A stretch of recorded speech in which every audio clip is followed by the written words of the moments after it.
Good morning दोस्तों। आइए हम मूल अधिकार की बात करते हैं। 2 दिन थोड़ा किसी काम की वजह से हम कुछ वीडियो नहीं बना पाए, इसके लिए सॉरी, लेकिन अब कंटिन्यूस वीडियो बनेगा।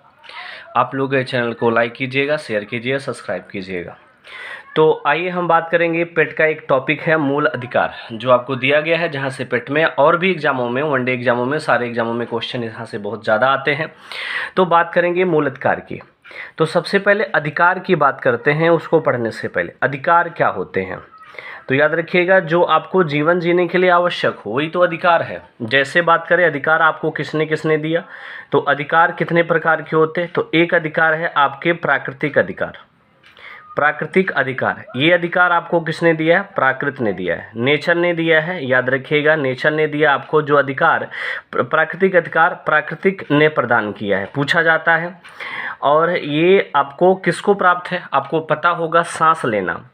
सांस लेना क्या इंसान भर सांस लेता है क्या, पशु भी तो लेता है। सांस लेना हो गया, सूंघना हो गया, देखना हो गया, हंसना हो गया। ये सब जो अधिकार है ये सबको प्राप्त है, मानव को भी प्राप्त है और पशु को भी प्राप्त है। तो पूछा जाता है ऐसा कौन सा अधिकार है जो मानव के साथ साथ पशु को भी प्राप्त है। तो याद रखिएगा ये अधिकार है प्राकृतिक अधिकार। ठीक है, आइए थोड़ा हम दूसरे अधिकार की ओर बात करेंगे। एक अधिकार और एक पॉइंट और, ये जो प्राकृतिक अधिकार है ना, बच्चा जैसे जन्म लिया पेट में है उसी समय से प्राप्त हो जाते हैं प्राकृतिक अधिकार। क्लियर है ना भाई। आइए बात करते हैं मानव अधिकार की। मानव अधिकार ये आपका दूसरा अधिकार है। मानव अधिकार की बात करें तो नाम से पता चल रहा है किसको प्राप्त है, केवल और केवल मानव को प्राप्त है। ठीक है, और बात करें किसने प्रदान किया हमें ये, तो ये यूएनओ द्वारा प्रदान किया जाता है, जो देश की सीमाओं से परे है। देश इस पे बाउंडेशन नहीं लगा सकता। अगर आपके कोई प्राकृतिक मानव अधिकार का हनन करता है तो आप लोग सीधे यूएनओ से शिकायत कर सकते हैं। यूएनओ द्वारा प्रदान किया जाता है। ये पूछा जाता है किसके द्वारा प्रदान किया जाता है, तो याद रखिएगा यूएनओ द्वारा। और कब प्रदान किया गया, 10 दिसंबर 1948 को प्रदान किया गया था। इसलिए 10 दिसंबर को हम विश्व मानवाधिकार दिवस भी मनाते हैं। ये हमें कौन दिया, यूएनओ ने दिया। बात समझ में आया। इस मानव अधिकार में कितने अनुच्छेद हैं, तो याद रखिएगा 30 अनुच्छेद हैं। ये यूएनओ ने आपको दिया है। बात समझ में आ गया। आपको खाना खाने का अधिकार, ये सब अधिकार जो है मानव अधिकार होते हैं साहब। आइए हम तीसरे अधिकार की ओर बात करते हैं। तीसरा अधिकार है विधिक अधिकार। विधिक अधिकार, विधिक अधिकार की बात करें तो ये अधिकार हमें विधि के द्वारा प्रदान किया जाता है। ये 2 प्रकार से होते हैं। तो ये 2 प्रकार के कौन कौन है, आइए चर्चा कर लेते हैं। तो पहला है संवैधानिक अधिकार। पहला हम पढ़ेंगे संवैधानिक अधिकार, और दूसरी की बात कर लेते हैं हमारा संवैधानिक अधिकार। दूसरा बात करते हैं कानूनी या विधिक अधिकार या विधिक अधिकार। तो इन दोनों को हम डिटेल में पढ़ेंगे। तो पहले थोड़ा पॉइंट समझ लेते हैं। जैसे आपको याद रखिएगा, जो संविधान द्वारा प्रदान किया गया, ऐसे अधिकार कौन प्रदान किया पूछा जाए, सीधे नाम से पता चल रहा है, संविधान द्वारा।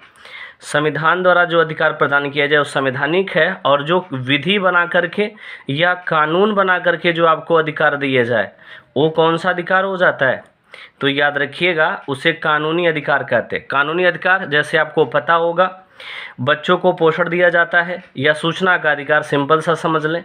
सूचना का अधिकार ये कानून के द्वारा प्रदान किया गया है। राइट टू एजुकेशन भी अधिकार इसी में आएगा, लेकिन वो मूल अधिकार में चला जाता है। लेकिन जो सूचना का अधिकार है, राइट टू इन्फॉर्मेशन, अगर मान लीजिए कोई सरकार ने कोई योजना लॉन्च की, आपको नहीं पता है, तो आप वीडियो सीडीओ या किसी आपके प्रधान से जाकर के आप पूछ सकते हैं। तो ये आप उनको बताने का अधिकार है, सूचना का अधिकार, ये इंपॉर्टेंट है।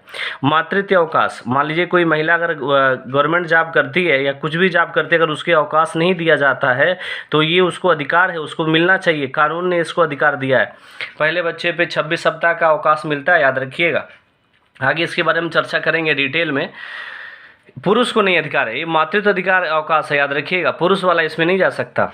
आइए और बात करते हैं। ये संविधान प्रदान करता है। ये कितने प्रकार के होते हैं साहब, 2 प्रकार के होते हैं। एक होता है हमारा मौलिक अधिकार, एक होता है मौलिक अधिकार। आगे बात करें तो अगला हो जाता है संवैधानिक अधिकार। आप कहेंगे यार ये तो संवैधानिक अधिकार वहाँ भी यहाँ भी, अरे समझो तो, थोड़ा इंतजार तो करो मेरे भाई। प्रदान कौन करता है? संविधान। मौलिक अधिकार एक होता है और एक होता है संवैधानिक अधिकार। मौलिक अधिकार की अगर हम आपसे बात करें तो ये भाग संविधान के कहाँ पे? भाग 3 में है। भाग 3 के अतिरिक्त जो भी अधिकार आपको प्राप्त है, भाग 3 के अतिरिक्त संपत्ति का अधिकार भी तो इसे याद रखिएगा, पहले मूल अधिकार था लेकिन वो अलग हो गया है। भाग 3 के अतिरिक्त जहां कहीं भी अधिकार के बारे में आपको दिया गया है वो आपका क्या हो जाता है? संवैधानिक अधिकार। आप कहोगे दोनों में अंतर क्या? जो संवैधानिक अधिकार है इसको ज़्यादा संरक्षण प्राप्त नहीं है, ये उल्लंघन किया जा सकता है, लेकिन मौलिक अधिकार का उल्लंघन यार प्रॉब्लम हो जाएगी, फिर कोई भी नहीं कर सकता। मौलिक अधिकार इम्पोर्टेंट है, इम्पोर्टेंट। जैसे संवैधानिक अधिकार आपको, जैसे संवैधानिक अधिकार में भाग 4 में आपसे बात करें तो राज्य का ये ड्यूटी है, राज्य का ये ड्यूटी है कि आपको खुशहाल रखे, खुश रखे, जॉब दे और भी चीज़ें दे, लेकिन जब राज्य के पास पैसा रहेगा तभी ना तो देगा। तो ये आपको अधिकार तो दिया गया है, लेकिन राज्य के उसमें कंडीशन भी है, ये यहाँ पे राज्य उल्लंघन कर सकती है। लेकिन मौलिक अधिकार जो आपको जीवन जीने का अधिकार, ये कह दिया जाए कि नहीं आपको सुसाइड कर लिया जाए, ऐसा कुछ नहीं कर सकते आप। ये मौलिक अधिकार हमारा है क्योंकि हमें संविधान में जीवन जीने का अधिकार है, मरने का अधिकार नहीं है। तो ये भाग 3 हमारा होता है। ठीक है, हम बात करेंगे अधिकतर पॉइंट की, मूल अधिकार की। आइए मूल अधिकार की बात हम आपका हमारा टॉपिक ही है, अब हमारे सिलेबस में है, तो हम मूल अधिकार के बारे में ज़्यादा चर्चा करते हैं। आइए मूल अधिकार क्या होता है चर्चा कर लिया जाए। मूल अधिकार की परिभाषा की बात करें तो ऐसा अधिकार जो आपके सर्वांगीण विकास के लिए क्या हो? जरूरी हो। सर्वांगीण विकास के लिए क्या हो? आवश्यक हो। विकास के लिए आवश्यक हो, उसे आप क्या कहेंगे? मूल अधिकार कहते हैं। जो आपके सर्वांगीण विकास के लिए आवश्यक है वही आपका क्या होता है? मूल अधिकार होता है। आप कहेंगे मूल अधिकार का इतिहास समझाइए। आइए समझाते हैं ना यार भाई। मूल अधिकार का इतिहास देखो मेरे चेले लोग, देखो क्या होता है मूल अधिकार का इतिहास। तो सबसे पहले एक राजा हुआ करते थे ब्रिटेन के। पहली बात, कहाँ से अधिकार शुरू? ब्रिटेन के एक राजा थे, 1215 की बात थी। राजा का नाम था सर जॉन। ये सम्राट जान थे या सर जॉन बोले चलेगा। सर जॉन राजा हुआ करते थे 1215 में। तो इन्होंने क्या किया? जनता को कागज पे कुछ लिख के दिया। जनता को कागज पर कुछ लिख कर दिया। कुछ लिख कर दिया, जनता को कागज पर कुछ लिख कर दिया। जनता ने उसे क्या कह दिया? कहा कि भाई ये तो महाधिकार है, महाधिकार है, महाधिकार पत्र कहा। और महाधिकार पत्र को अंग्रेजी में मैग्ना कार्टा कहा जाता है। मैग्ना कार्टा कहा जाता है। कागज पे कुछ लिख कर के दिया, किसानों या जनता ने उसे खुश देखा, खुश हुआ और कहा कि तो महाधिकार पत्र है, जिसे हम लोग अंग्रेजी में क्या कहते हैं? Magna carta. इसलिए भारतीय संविधान के भाग 3 को क्या कहा जाता है? Magna carta. और पहली बार ब्रिटेन के राजा सर जॉन ने कागज पे किसानों को उनका अधिकार के बारे में दिया था कि आपको ये अधिकार है, आपको ऐसा मिलना चाहिए। तो इसीलिए वहाँ के लोग खुश हो गए और उस खुश होकर के उसको क्या नाम दे दिया? मैग्ना कार्टा नाम दे दिया। इसलिए भारत के संविधान को भी हम भाग 3 को क्या कहते हैं? मैग्ना कार्टा कहते हैं। उसके बाद दूसरे नंबर पे हम बात करें तो 1789 की बात थी फ्रांस की क्रांति में। फ्रांस की क्रांति की बात करते हैं। फ्रांस की क्रांति की बात करते हैं। यहाँ पर भी फ्रांस की क्रांति में जनता को कुछ अधिकार भी दिया गया। जनता को अधिकार कुछ मिला, जनता को अधिकार कुछ दिया गया था, लेकिन वहाँ के जो शासक हुआ करते थे फ्रांस के जो राजा हुआ करते थे, नाम था उनका, ये जो शासक थे राजा लुई 16वां, लेकिन ये देने से इनकार किए या इसका उल्लंघन कर दिए थे। लुई जो 16वें थे इस अधिकार को देने से उल्लंघन किए, या अधिकार का उल्लंघन किए थे हनन के कारण। अधिकार का हनन के कारण क्या हुआ? इनको फांसी की सज़ा हो गई थी। इतना अच्छा अधिकार है, फांसी की सज़ा, शासक को फांसी की सज़ा हो सकती है, याद रखिएगा, फांसी की सज़ा हो गई थी। तो ये आपके फ्रांस क्रांति भी हो गई।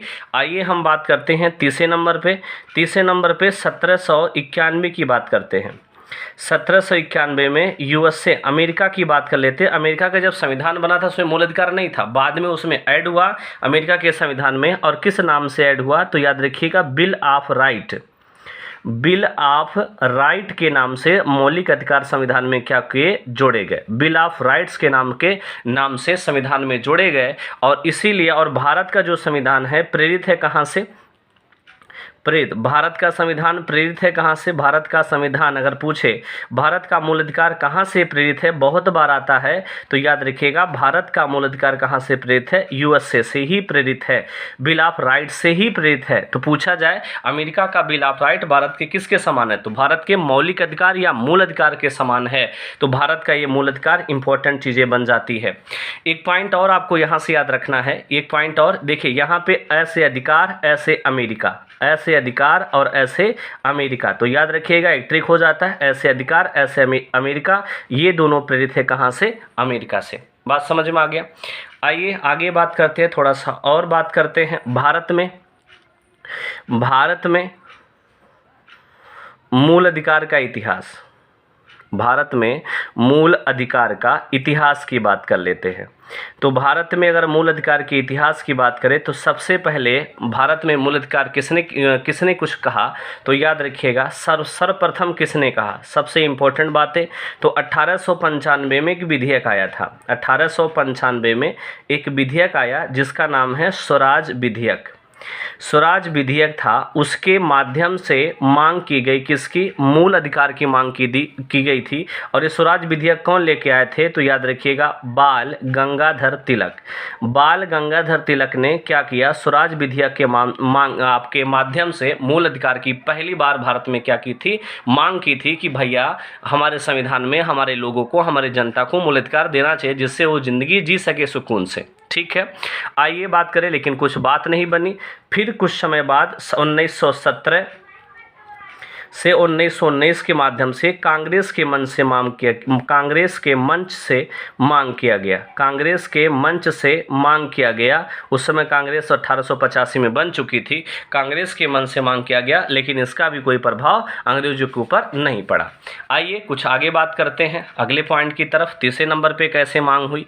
तो तीसरे नंबर पे कैसे मांग होती है, तो आइए इनकी भी चर्चा करते हैं। तो सबसे पहले याद रखिएगा 1925 में एक एनी बेसेंट ने क्या की थी? एनी बेसेंट के द्वारा आपके किसकी मांग की गई? तो याद रखिएगा मूल अधिकार। एनी बेसेंट यही हैं जो गांधी जी को राजनीतिक का छोटा बच्चा कही थी। ठीक है, याद रखिएगा जब असहयोग आंदोलन की चर्चा चल रही थी उसी समय कहे थे, जब हम आपको भारत का आपका इतिहास पढ़ाएंगे, वो भी स्वाधीनता आंदोलन, तो वहाँ आपको पढ़ाएंगे। एनी बेसेंट द्वारा कहा गया। तो इन किसके माध्यम से की गई? तो ये तो याद रखिए कॉमनवेल्थ ऑफ इंडिया बिल के नाम से, कॉमनवेल्थ ऑफ इंडिया बिल के माध्यम से इन्होंने क्या की थी? मांग की थी किसकी? मूल अधिकार की संविधान में होना चाहिए, हमें मिलना चाहिए। बात समझ में आ गया? उसके बाद ये भी इनकी भी बात नहीं मानी, तो 1928 में नेहरू रिपोर्ट आया। पूछा जाता है कि नेहरू रिपोर्ट किसने पेश किया था? तो नेहरू रिपोर्ट आया, नेहरू रिपोर्ट के माध्यम से भी मांग की गई थी, और नेहरू रिपोर्ट बनाने वाले कौन थे? मोतीलाल नेहरू थे, लेकिन इनकी भी बात नहीं बनी, याद रखिएगा। फिर आगे हम बात करते हैं 28 के बाद 1931 में गांधी जी ने 1931 में कराची अधिवेशन हो रहा था। कराची अधिवेशन के अध्यक्ष कौन थे? पूछा जा सकता है। तो 1931 में कराची अधिवेशन में सरदार वल्लभ भाई पटेल क्या थे? अध्यक्ष थे। सरदार वल्लभ भाई, लोहपुरुष जिन्हें कहते हैं, सरदार वल्लभ भाई पटेल क्या थे? ये एकता के प्रतीक भी माने जाते हैं ये। तो सरदार वल्लभ भाई पटेल जो हैं, तो इन्होंने क्या की थी? मांग की थी। और याद रखिएगा इन्हें अध्यक्ष थे। तो जवाहरलाल नेहरू ने क्या किया? जवाहरलाल नेहरू ने क्या किया? एक आपका प्रस्ताव लेके आए थे कि हमको मिलना चाहिए, क्या? मूल अधिकार मिलना चाहिए। जवाहरलाल नेहरू प्रस्ताव लेके आए थे और इस प्रस्ताव को क्या किया गया था? स्वीकार किया गया था 1931 के कराची अधिवेशन में। अध्यक्ष पूछे तो सरदार वल्लभ भाई पटेल बता दीजिएगा। ये पहला क्या था? याद रखिएगा पहला ऑफिशियल मामला था जहां पे स्वीकार किया गया। ठीक है, आइए आगे बात करते हैं। 1931 में जब गांधी जी कहाँ गए थे? इंग्लैंड। वहां पर भी जब आपका गोलमेज सम्मेलन हो रहा था, गोलमेज सम्मेलन में भी इन्होंने क्या की थी? मांग की थी। कौन? गांधी जी द्वारा भी गोलमेज सम्मेलन में गांधी जी द्वारा क्या किया गया था? कहा गया कि भैया मूल अधिकार हमें मिलना चाहिए। ये एक पॉइंट याद रखिएगा, 1931 के ठीक 4 साल बाद क्या आया था? भारत शासन अधिनियम आया था 1935, जिसके माध्यम से भारत में शासन चला था 47-48 तक, जैसे संविधान नहीं लागू हुआ था। तो भारत शासन अधिनियम 1935 तक, जो 1935 जो आया था, उसमें मूल अधिकार को नहीं जोड़ा गया, भले गांधी जी ने वहाँ पे मांग की थी। बात समझ में आया? पूछा जा सकता है कि भारत शासन अधिनियम 1935 में क्या मूल अधिकार था? नहीं। बात समझ में आया? और ठीक कुछ समय बाद जब भारत में संविधान बनने की मांग तेज हुई, तो उसी समय 1945 में एक आदमी आए जिनका नाम है तेज बहादुर सप्रू। बहुत ज़्यादा इम्पोर्टेंट, तेज बहादुर सप्रू ने क्या किया? भारत में मूल अधिकार की क्या की? कहा कि संविधान में जोड़ा जाए। क्या जोड़ा जाए? संविधान में मूल अधिकार जोड़ा जाए। संविधान में मूल अधिकार क्या किया जाए? जोड़ा जाए। ये मांग रखी और इन्हीं के मांग पर दो समिति बनी। एक समिति बनी थी क्या? मूल अधिकार का क्या आपसे पूछा जाए, मूल अधिकार समिति के अध्यक्ष कौन थे? समिति के अध्यक्ष कौन थे? समिति के अध्यक्ष पूछे, फंडामेंटल राइट लिखते हैं शार्ट में, फंडामेंटल राइट मूल अधिकार समिति के अध्यक्ष कौन थे पूछा जाए तो याद रखिएगा, समिति के अध्यक्ष थे सरदार वल्लभ भाई पटेल। इंपॉर्टेंट लाइन होती है, याद रखिएगा, सरदार वल्लभ भाई पटेल, सरदार वल्लभ भाई पटेल ये मूल अधिकार समिति के क्या थे? अध्यक्ष थे। अगर उप समिति के अध्यक्ष पूछ ले तो ये भी आप बताइएगा, जेबी कृपलानी। जेबी कृपलानी ये उप समिति के क्या थे? अध्यक्ष थे। दोनों बातें आपके सामने, समिति के अध्यक्ष, उप समिति के अध्यक्ष पूछा जा सकता है बार बार। ठीक है, तो अब हम बात करेंगे, इन्हीं के कहने से तेज बहादुर सप्रू के समिति के सिफारिश पर हमारे संविधान में ये जोड़ा गया। अब हम बात करेंगे मौलिक अधिकार या मूल अधिकार की भारत के संविधान में कहाँ है, कैसे है, क्या हुआ, क्या नहीं हुआ। तो मौलिक अधिकार की बात करें तो ये कहाँ पे है? भाग 3 में है। और ये याद रखिएगा कहाँ से कहाँ तक अनुच्छेद में है? अनुच्छेद 12 से लेकर के 35 तक के अनुच्छेद में। ये पॉइंट आप याद रखिएगा। और ये अभी हमने बोला कहाँ से लिया गया? ऐसे अधिकार ऐसे अमेरिका से क्या है? प्रेरित है। अब हम बात करेंगे अनुच्छेद, एक एक अनुच्छेद की चर्चा डीप में। तो सबसे पहले हम बात करेंगे अनुच्छेद 12 की। अनुच्छेद 12 क्या है? अनुच्छेद 12 क्या है? आइए चर्चा करते हैं।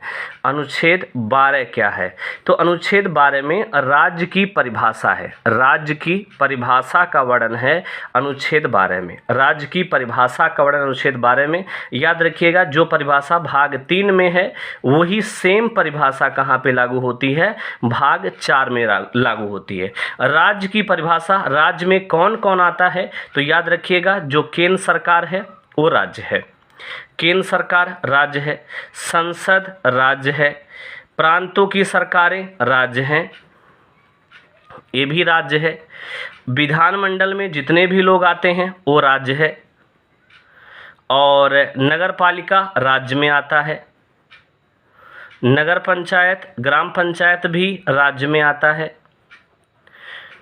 नगर पालिका, नगर परिषद भी किस में आएगा? राज्य में आता है। ये सभी जिसको कुछ भी कानून बनाने का अधिकार है, जिला बोर्ड को भी कानून बनाने का अधिकार है, कैसे पानी व्यवस्था किया जाए, कैसे किया जाए, ये सभी को कानून बनाने का थोड़ा बहुत अपने स्तर पे अधिकार है, ये सभी राज्य कहलाती हैं। और क्या? ऐसा व्यक्ति जो विधिक शक्ति रखता हो, जो विधिक शक्ति रखता हो, ये भी क्या है? रखता हो। ये भी क्या? ऐसे व्यक्ति या संस्था जो विधिक शक्ति रखता हो वो भी क्या है? अधिक आपका क्या कहलाएगा? राज्य कहलाएगा। जैसे विश्वविद्यालय अपना परीक्षा स्वयं कराएगा, अपना नियम स्वयं बनाएगा, कब छुट्टी करना है, कब क्या, विश्वविद्यालय। जैसे ONGC ये भी अधिकार है। अब रेलवे बोर्ड की बात करें, विश्वविद्यालय, ONGC, रेलवे बोर्ड भी क्या है? आपका ये राज्य है। और बात कर लेते हैं सेल, SAIL, सेल भी क्या है? राज्य है। LIC अपना नियम स्वयं बनाए, ये भी राज्य है। UPSC कब एग्जाम कराना है, क्या कराना है, BSNL, ये सभी क्या है? राज्य हैं। राज्य में क्या नहीं आता? क्या नहीं आता राज्य में? क्या नहीं है? क्या नहीं है राज्य? सबसे इम्पोर्टेंट, न्यायालय राज्य नहीं है, मोस्ट इम्पोर्टेंट। न्यायालय राज्य नहीं है, मोस्ट इम्पोर्टेंट। दूसरी बात करें, BCCI राज्य नहीं है, मोस्ट इम्पोर्टेंट। और NCERT, जो ये क्वेश्चन बार बार आते हैं, NCERT राज्य नहीं है। इन सभी की चर्चा थोड़ा बहुत आगे हम डीप में करेंगे, राज्य ये सब क्यों नहीं है, जब अलग अलग सिलों के बारे में पढ़ाएंगे। लेकिन ये सभी राज्य हैं, याद रखिएगा। NTPC national thermal power corporation राज्य है, गेल राज्य है, ठीक है, इंपॉर्टेंट लाइन होती है। IOCL राज्य है। ऐसे हम बात करेंगे अनुच्छेद 13 की। राज्य की परिभाषा आपको हमने बता दिया, जो थोड़ा बहुत विधि कानून बनाने की शक्ति रखते हैं राज्य कहलाएंगे। अब अनुच्छेद 13 क्या है? ऐसी विधियां, ऐसे नियम कानून, ऐसी विधियां या ऐसे नियम कानून जो मूल अधिकार का हनन करेगी, ऐसी विधियां जो मूल अधिकार का हनन करेंगी शून्य मानी जाएंगी। ये कहा गया है यहाँ पर किस अनुच्छेद में? 13 में। आप लोग देखे होंगे पहले भी इंसान जी रहा था, पहले भी परंपराएं से इंसान जी रहा था, पहले भी धार्मिक बातें चल रही थी। तो ऐसी विधियां जो मूल अधिकार का हनन अगर करती हैं तो वो तुरंत क्या हो जाएंगी? शून्य हो जाएंगी। लेकिन याद रखिएगा, अगर कभी भी वो जो पहले इंसान जिस माध्यम से जी रहा था, अगर वो कभी भी आज मान लीजिए हनन कर रही है मूल अधिकार का, तो शून्य हो जाएंगी। लेकिन लाइफ में कभी अगर वो दोबारा आपके सामने आपके लिए सुटेबल प्रतीत हो तो क्या हो जाएगा? सही मानी जाएंगी। याद रखिएगा, दोबारा वो लागू हो जाएंगी। तो आज के लिए अनुच्छेद 13 तक। आगे हम बात करेंगे अनुच्छेद 14 से, जहां से हमारा मेन टॉपिक स्टार्ट होता है। अगर हमारा ये वीडियो आपको पसंद आया हो, मेहनत पसंद आया हो, तो लाइक कीजिएगा, शेयर कीजिएगा, सब्सक्राइब कीजिएगा। धन्यवाद दोस्तों।